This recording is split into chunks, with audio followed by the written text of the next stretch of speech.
bem? Prazer. Prazer. Não vai em beijo? Pode ser. Vamos lá. Quem é essa? Eu não lembro qual tem... Ah, essa é uma empregadinha gótica que eu fiz na minha fase mais dark. E esse? Essa é a Betty Boop de moto, que eu sempre quis ter moto, e aí... Aí você gosta de sapato, né? Eu gosto muito de sapato, tem vários. E essa quem é? Essa eu fiz porque eu gosto muito de espartilho, e aí... Tá, Essa hoje não tá, Hoje eu tô por baixo. Ah, é? É. Essa aqui eu gosto também, é uma frase do Drummond, e é uma representação do orgasmo. O que você faz hoje? Hoje eu faço mestrado. Meu principal projeto é o mestrado. Eu faço em educação sexual na Unesp, no interior. E aí eu dou algumas palestras também sobre sexualidade para mulheres. E estou escrevendo o segundo livro, além do roteiro do que vai ser um provável filme aí que vai sair. Quer dizer, você com 24 anos acha que entende bastante de sexologia e de sexo. Eu acho que ter vivido, tanto que eu sempre falo isso, né?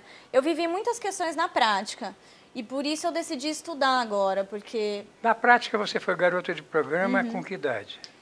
Dos 20, uns 3 anos, assim, dos 20, 19, dos 21. Isso 22. como exercício ou como necessidade? Como eu achava divertido, era mais um hobby, uma brincadeira. Tanto que eu nunca achei que ia acontecer tudo isso. Eu fiz, no último ano da faculdade, eu criei um blog para contar as minhas experiências e eu achei que era só uma brincadeira, um passatempo. E quando eu vi a coisa, assim, eu perdi um pouco o controle, sabe? E aí aconteceu tudo isso, o que foi bom. Mas era muito um exercício de aprender mais sobre mim, viver a minha sexualidade, esse fetiche de cobrar também. Acho que era mais um fetiche do que... Isso é interessante. É, eu acho. Tanto que a minha pesquisa no mestrado é sobre isso, essa relação de prazer e culpa no discurso das prostitutas, né? Porque eu acredito que exista prazer, mas a culpa introjetada socialmente atrapalha um pouco esse prazer. Atrás de você tem umas prostitutas bem atrás, Eu vi. da década de 20, 30. Maravilhosas, Francesas. lindas, hein? Francesas? Olha, tem polaca, francesa e deve ter alguma brasileira aí. Porque na instituição profissional daquela época, as polacas eram mais conhecidas, sabe dessa história, né? Aliás, você conhece bem a história da prostituição? É, eu conheço, tanto que eu fiquei super em dúvida a respeito do meu projeto, porque tem essa questão também da prostituição ser sagrada quando ela surge, né, na Grécia, que as prostitutas ficavam nos templos e elas cobravam um tributo que ia para o templo. E elas circulavam entre os homens, participavam das reuniões onde as mulheres não entravam, falavam de política, né? Então, elas tinham outro status. Eram mais ou menos parceiros dos homens. É, exatamente. Então, eu acho interessante como a prostituição de sagrada se torna profana, né? Essa mudança, né? Mas se tornou passagem. profana na sua visão? Ah, eu acho que é estigmatizado, né? É estigmatizado, sim. Porque a sociedade é emborrecida ainda. Mas você rejeita hoje? Eu não, mas eu não, jamais. Eu tenho muito orgulho do que... Eu só, assim, achei que deu o que eu tinha vivido. Eu cheguei a um ponto que eu comecei a sentir falta de outras coisas. Tipo? E se eu quiser estudar, eu estava sentindo muita falta de estudar. E eu Você não veio tinha de tempo. onde? Para assumir a profissão? Eu nasci no interior, né? Eu sou de Pirassununga. E aí fiz faculdade em São Carlos, na Federal de lá, do lado, né, de Pirassununga, fica 1 hora. E aí, eu sempre tive essa coisa, eu sempre fui muito curiosa com questões de sexualidade, eu perdi minha virgindade mais jovem, tinha essa curiosidade. Existia isso aí? O quê? A história da virgindade Sempre. Nessa sua geração? Sempre. Existe ainda. Ainda existe? Eu acho. É? Tem essa valorização, sim. E principalmente quando são adolescentes ainda, né? As pessoas estão perdendo a virgindade mais cedo, estão falando de sexo mais cedo, mas ainda é um tabu. Acho que ainda é um tabu, né? E aí eu tinha muita curiosidade com isso. Eu achava que isso era muito poderoso. Sair com uma pessoa e poder cobrar. E aí, no último ano da faculdade, eu já tinha feito a maioria das matérias, tinha feito pesquisa. Eu falei, eu vou criar um blog, né? E eu pensei que as pessoas não iam ver isso. Eu pensei que quem ia ver era quem estava procurando. E aí, um dia eu fui numa lotérica pagar as contas e uma moça paralisou e falou, olha, a gente ama o seu blog, preciso te falar. E eu pensei, nossa, então tá todo mundo sabendo. Você era escolhida ou escolhia? os clientes, não tem essa coisa de... Não tem essa coisa de escolher. Não dá, né? Como que eu vou falar? Ah, não, você não. Manda o currículo primeiro. Não dá. Eu acho que, principalmente, eu tenho uma visão muito romântica da prostituição. Você saía nas ruas ou como era? Não, eu o sempre... seu trotuar, vai? Não, eu sempre atendi por site. Eu tinha meu blog, tinha alguns sites onde eu anunciava, e aí as pessoas me ligavam. Sim, já dentro do sistema mais moderno, né? É, que é melhor também, menos exposição, menos violento, né? Eu acho que você faz a sua agenda. Você sentiu alguma violência? Olha, eu fui em algumas casas em São Paulo e aí eu me senti tão objetificada, que todo mundo levanta essa questão, né, de me sentir mulher objeto. E eu me senti nessas casas, assim, de ter que ficar ali numa vitrine, os caras passando a mão em mim, de eu ter que me comportar de um jeito que não era o meu, sabe? Porque é um padrão, isso padroniza as meninas, né? Aí eu me senti, eu não gostei, eu nunca mais voltei. Como era o seu prazer? Eu sei, assim... Era... de verdade ou era... Não, de verdade, porque eu acho que se a gente começa a fingir, a gente se machuca. Eu nunca quis me machucar, eu sempre tive isso muito claro. Eu falo que ser puta me ensinou a dizer não, inclusive, para as coisas que eu não gostava. Então eu dizia, olha, isso, desculpa, eu não sinto prazer, eu não tenho vontade, eu não vou fazer. E às vezes, lógico, né, nem todas as pessoas eram maravilhosas, mas eu sempre tive uma delicadeza de dizer para as pessoas, olha... eu gosto mais assim, vamos tentar desse jeito. Se apaixonou por algum? Nunca me apaixonei, porque pra mim é uma coisa bem assim, eu tenho um carinho pelas pessoas, eu sempre tive um carinho, mas eu acho que é importante você saber que existe um limite, né? Assim, a pessoa muitas vezes casada, comprometida, enfim, e eu acho difícil dar certo uma relação em que o cara me conheceu na prostituição. Ele sempre vai ter uma imagem um pouco distorcida da mulher que é paga e por isso ela tem que fazer as coisas. Eu não sei, eu acho problemático. E no ambiente social você era discriminada? Olha, eu tive alguns problemas, principalmente quando eu estava na faculdade, riscaram o meu carro, eu tive um problema com a minha orientadora, ela me humilhou na faculdade, escreveu um poema. Ela brigou comigo um dia, ela não disse que era por causa disso, mas eu sei que era. Ela inventou uma questão para eu ficar brava, mas... eu sei que era por outras coisas. Ela que tinha sido uma mãe para mim sempre. E escreveu um poema no Facebook falando que Sherazade é que era mulher, porque ela enganou o sultão por 1001 noites. E que o que eu gostava não era o chocalho, o quiçá penduricalho, que foi como ela chamou, né? O pau, mas era o cascalho. E que os grandes nomes, né, da intelectualidade deixaram o dinheiro do lado em prol da intelectualidade. Coisas, nossa, ela acabou comigo, assim, no grupo da Letras, no Facebook, assim, para todo mundo ver, para ficar bem clara a posição dela. E várias situações, né? A minha mãe, no trabalho, estava tendo um problema com uma pessoa que trabalhava com ela, e essa pessoa mandou algumas fotos minhas, falando que a minha mãe estava transferindo para o trabalho problemas que ela tinha em casa. Então, assim, eu acho, para mim, o que pegou mais mesmo foi a questão da família. Eu acho que isso foi muito difícil para mim, assim. Lidar com a rejeição familiar mesmo. E a sua carteira financeira cresceu? Sim, eu acho que isso me ajudou muito a ter minha independência de fato, né? Que isso era uma das coisas que eu queria. Você cobrava também. caro? Depende. Ou tinha tabela? Eu acho assim, né? Quando eu comecei no interior, era um valor muito mais baixo. E conforme as coisas foram acontecendo, eu fui cobrando mais caro por uma questão de valorizar, né, de mercado, oferta e procura, e porque eu estava fazendo muitas coisas, então, e eu estava ficando cansada. E você começou no interior, na sua cidade? Eu comecei em São Carlos, que foi onde eu terminei a faculdade, no último ano da faculdade. Você já era conhecida na cidade? Assim, eu comecei a ficar, né, porque virou... Não como prostituta. Como pessoa, você era conhecida. De repente não houve um choque assim das pessoas? Ah, nossa, totalmente. Porque as pessoas não entendiam. A primeira entrevista que eu dei foi para um amigo meu, da faculdade mesmo, que escrevia para um jornal local. E eu não achei que aquilo fosse significar muita coisa. Porque eu falei, nossa, um monte de gente faz faculdade, faz programa, não tem nada demais. Só que as pessoas não entendiam o fato, né, de eu fazer uma faculdade pública, de ser de uma família boa e de ter... Como assim uma pessoa escolhe isso? E a sua família? Ai, minha família é demais, assim, assim, os valores que eu trago Respeitaram na vida, a sua escolha? Foi muito doloroso. Foi. Eu acho que isso é uma coisa... Eu não me arrependo, mas eu, assim, fico com pena dos meus pais, porque é difícil para eles ainda lidar. Ainda hoje? Ainda é. Assim, a minha Mas mãe... hoje você é um intelectual. Mas Mas eles não vêm assim. Eles vêm como uma mancha que vai ficar ali para sempre. Então, assim, meu pai disse, você é minha filha, sempre vai ser.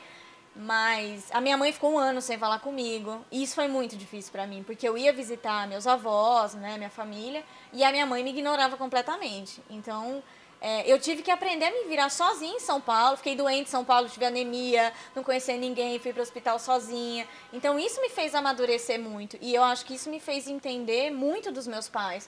Né? O que é ser pai, o que é ser mãe, o que é se decepcionar. Então, eu entendo e respeito eles. Mas é claro que me dói um pouco, né? Me dói por ter causado tudo isso. E hoje eles têm alguma ponta de orgulho de você? Assim, eu trabalho muito isso com eles, né? Essa questão do mestrado, para mim, por exemplo, foi muito importante, porque eu passei numa faculdade muito reconhecida, é o primeiro mestrado em educação sexual no Brasil. Então, assim, pessoalmente, eu tô muito feliz com isso. Mas eles ficam na dúvida, eu acho, o quanto isso vai me dar um retorno financeiro, por exemplo, sabe? Mas e o respeito? Pois é, mas eu acho que eles ainda não conseguem ter dimensão, assim, porque Tem um certo bloqueio, não é? tem, por mais assim que seja um trabalho... Porque é um enfim. tabu. Pois é, por mais que tenha estigma, eu acho que só de ter a discussão, quanta gente não está sendo beneficiada, sabe? Sendo olhada, sendo vista, sabe? Como é a sua tese? Da faculdade? Que mestrado? Eu faço em educação sexual, né? Um mestrado profissional, que é voltado para pessoas que estão na área, né? Atuando, são educadores, médicos. Eu foco em... Eu estudo Foucault e Bourdieu e a questão do discurso das prostitutas, como elas... Qual é? Como elas introjetam a questão de culpa e prazer. Então, ainda está no começo, Ainda. acabei de entrar no mestrado, mas é bem interessante, assim, eu quero entrevistar as prostitutas, dar voz às prostitutas, né? E é um recorte específico que eu faço das que atendem em flats dos bairros nobres em São Paulo, para ver se existe prazer, se existe culpa e em que medida essa culpa é introjetada socialmente. Isso é interessantíssimo. E deve beneficiar muito, o seu trabalho deve beneficiar muito as profissionais de hoje, né? Uhum. Porque elas ainda estão... Existe ainda uma distância de preconceituísmo entre o trabalho delas, que é a profissão mais antiga do mundo. Pois é, disse que né? Agora, é uma profissão regulamentada, inclusive fiscalizada, né? Assim... Você, para ser prostituta, precisa ter uma ficha na polícia. Como é que é? Na verdade, a prostituição não é crime, né? Crime e cafetinagem, né? Isso é. Mas tem a lei de regulamentação, Gabriela Leite, né, que está tramitando, mas não foi aprovada ainda. E eu acho que seria ótimo, principalmente, né, não só por tirar por desestigmatizar, que eu acho que é muito importante, tirar da marginalidade, mas por uma questão de saúde, plano de saúde, leis trabalhistas, até por uma questão de diminuição da exploração sexual, porque aí a gente criminaliza os cafetões. Tem a questão da fiscalização nas boates, porque elas não têm boas condições para trabalhar nas boates, porque eles pagam propina para os policiais. E aí a coisa funciona de qualquer jeito, porque é ilegal ter as boates. Então, e pagar imposto para o Estado, tudo isso, acho que tem que ser justo como é qualquer outra profissão. E a questão de saúde? A regulamentação iria privilegiar a investigação dos casos de saúde pública. Eu acho que oferecer políticas, né? Políticas de saúde para essas mulheres. Você fala política. É um longo tempo, hoje né? A palavra política é... Eu não sei se dá para falar essa palavra nesse horário, mas... Aspas. E estavam falando, então, da necessidade da regulamentação. Você não tinha regulamentação no seu caso, né? Você era freelancer. É autônomo, né? Eu Autônomo. eu tenho empresa, por exemplo, né? Eu tenho uma empresa, e aí eu recebo, conforme eu vou recebendo e vou colocando nessa conta, eu pago imposto. Mas você dá nota fiscal de prostituta? Não dá. O cara nem vai pedir, né? Coitado. Não faz questão. E agora? Você vai se formar quando? Eu comecei a mestrado agora, eu me formo daqui 2 anos. Vai fazer o quê? Eu quero... Eu tô em dúvida, na verdade. Eu gosto muito, eu quero continuar escrevendo. Eu tô escrevendo para TPM também, que é uma revista voltada para o público feminino. Eu gosto muito. Eu gosto muito de escrever. Eu sei que isso eu quero fazer para sempre, assim, me aprimorar nisso, que ainda tenho muito que aprender, muito que ler. Quero fazer o doutorado, eu quero continuar na área acadêmica, porque eu acho que legitima a minha fala. Você disse no começo da nossa conversa aqui agora que o mestrado nessa área específica que você está fazendo é o primeiro? É o primeiro do Brasil. E quem está te ensinando? Eu tenho vários professores, né?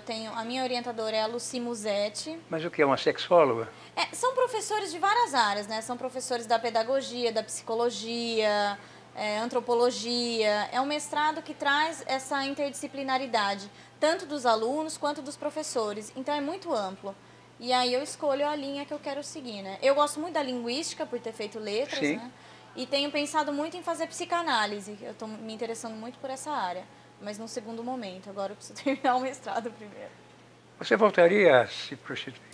Se eu sentir que é isso que eu quero fazer, sim. Eu sempre digo que a beleza da vida é a gente poder mudar. E foi por isso que eu tatuei a frase do Guimarães, que a vida é uma travessia, né? E a minha vida é isso, né? Não é de onde eu saí nem onde eu vou chegar, mas os processos que a gente vai experimentando e que vão tornando quem a gente é, né? Que vão nos construindo. Então, eu acho que se em algum momento eu sentir que isso vai significar algo na minha vida e que eu quero voltar, sim, não tem esse problema. Você tem alguém? Tenho um namorado. O que ele...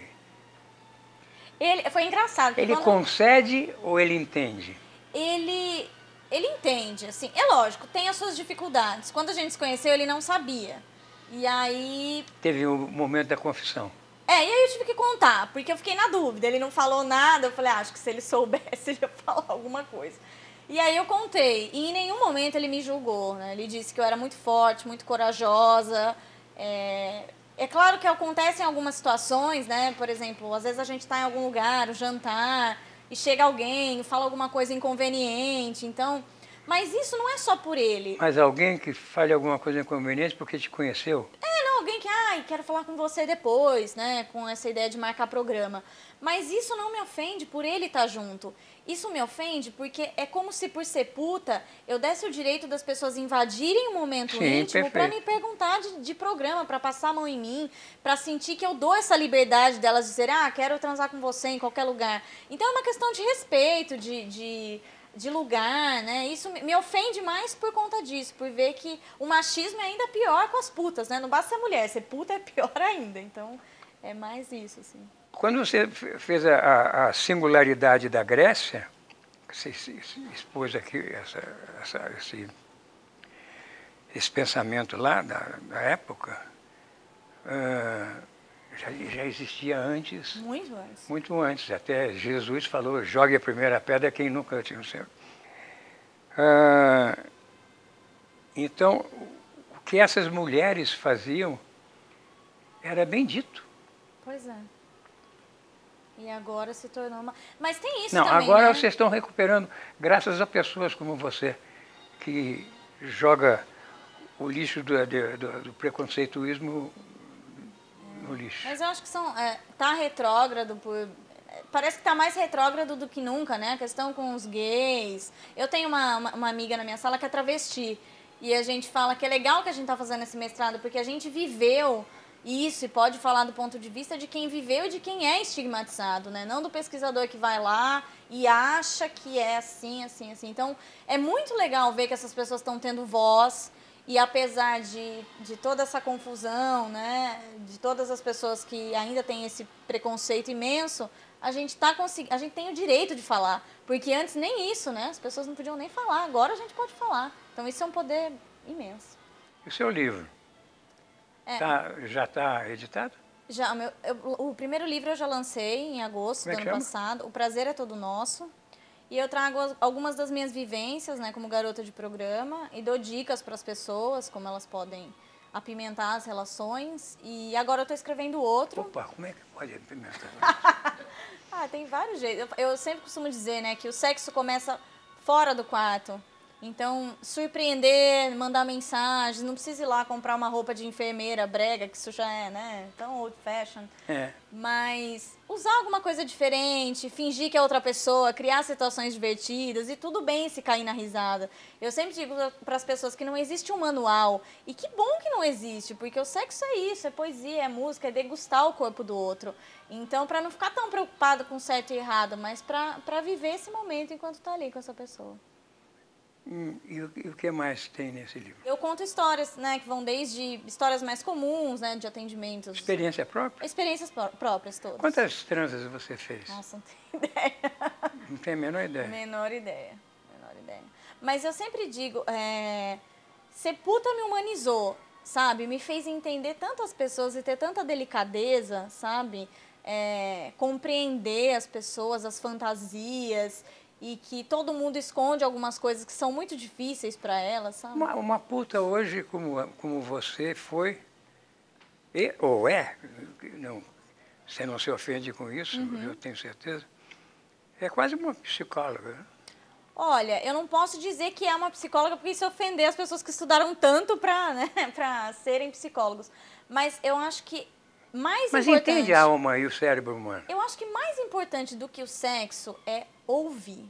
Porque as pessoas que contratam uma prostituta, eles querem ser ouvidos, eles querem carinho, eles querem ser valorizados. Então, lógico, tem a questão do sexo, mas isso é quase secundário. Então, essa pessoa tem que ter essa paciência, essa delicadeza de, deu 1 hora, tchau, tô indo embora. Você nunca fez isso? Não, eu acho isso muito indelicado. É claro que em alguns momentos, né, se você tá 2 horas lá, você tem que valorizar o seu tempo. Mas você não pode automatizar algo que é tão íntimo, que é tão bonito, que envolve pessoas, envolve sentimentos. Então, eu sempre falo que eu tenho uma visão muito romântica da prostituição. Como você não vai beijar uma pessoa? Né? Se a pessoa tem um bafo, tá, até entendo, mas de uma maneira geral, como que você automatiza isso? Falar, não beijo, não faço isso, não põe a mão aqui. Se você pode falar de um outro jeito mais delicado, se você pode insinuar, isso é o jogo, né? O jogo do poder, o jogo do sexo. Você passou por bastante coisas. Muita. Em quantos anos? Em 3 anos. 3 anos. 3 anos. E é legal porque, assim, eu comecei atendendo uma classe e aí migrei para outra. Então, eu vi de tudo, né? E era muito engraçado, assim, de evangélicos que depois queriam me converter. Ah, é? Muito legal, assim, pessoas muito diferentes, né? Que depois você via aquela culpa e a pessoa que quer jogar para você a culpa, né? Então, quer transferir. Então, muito curioso, assim, essa, né? E todas as pessoas, né? Classe A, B, C ou D, tem muito essa coisa do carinho, do ser ouvido, do ser valorizado, sabe? Então, eu não consigo nunca olhar para trás e ter vergonha do que eu vivi, porque o que eu vivi foi muito poético, sabe? Parabéns.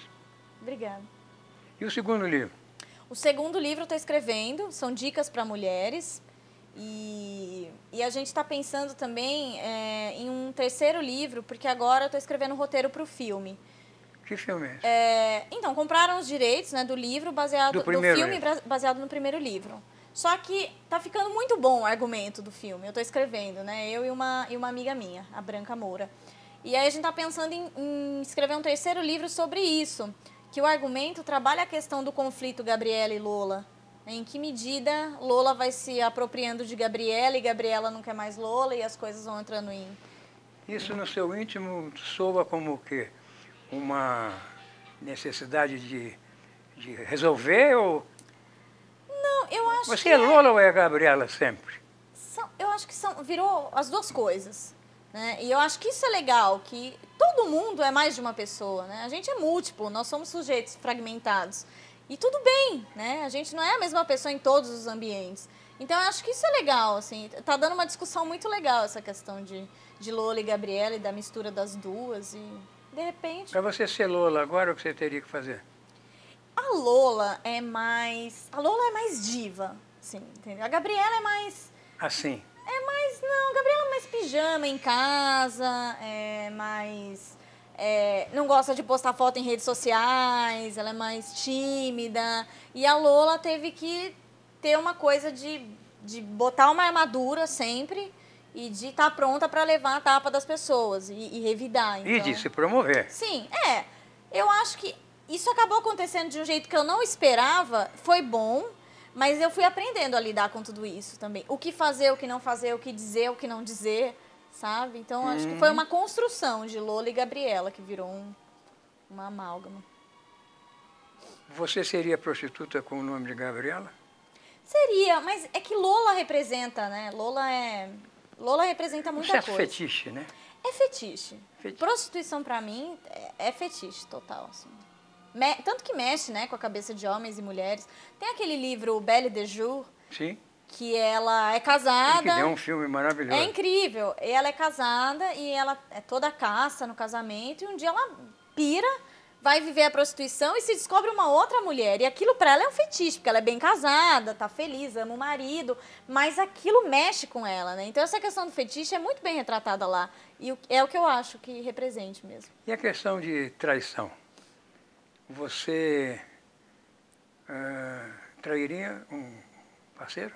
Eu acho assim, a gente escolhe estar com uma pessoa. Não uma pessoa profissional.